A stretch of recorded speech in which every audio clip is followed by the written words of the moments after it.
آج یعنی پاکستان کے ٹائم کے مطابق، پاکستان کی تاریخ کے مطابق آج جو ہے وہ ہم سب کے قائد الطاف حسین بھائی کی جو اسلام آباد میں شناختی کارڈ کی، اسلام آباد ہائی کورٹ میں شناختی کارڈ کی جو درخواست کی سماعت ہونی ہے، اور اس پہ جو گزشتہ سماعت پہ جو معزز جج حضرات نے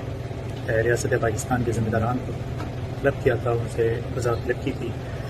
تو بہرحال کل اس کی ایک اور پیشی ہے. اور آپ سب سے وسیع درخواست ہے کہ جیسے ہمیشہ اپنے قائد الطاف بھائی کے لیے ہاتھ اٹھا کے ہم نے سب نے دعائیں مانگی ہیں ان کی سرخروئی کے لیے، کامیابی کے لیے، تو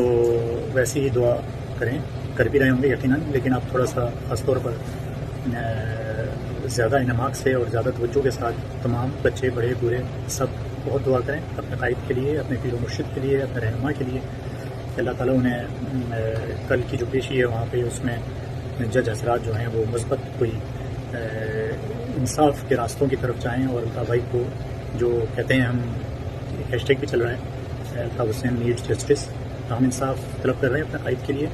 کیونکہ ان سے جڑی ہوئی ہے پوری مہاجر قوم، پورے مظلوم اقوام،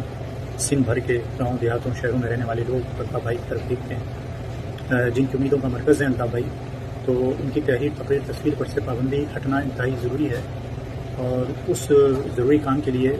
ان کا شناختی کارڈ بننا جو کہ ان کا حق ہے آئینی قانونی، وہ ضروری ہے. تو آپ سب دعا کیجیے اللہ کے حضور، اللہ تعالیٰ ضرور سنے گا. ابھی تک ساری دعائیں اللہ نے سنی ہیں، ہر جگہ پر سرخرو کیا ہے الطاف بھائی.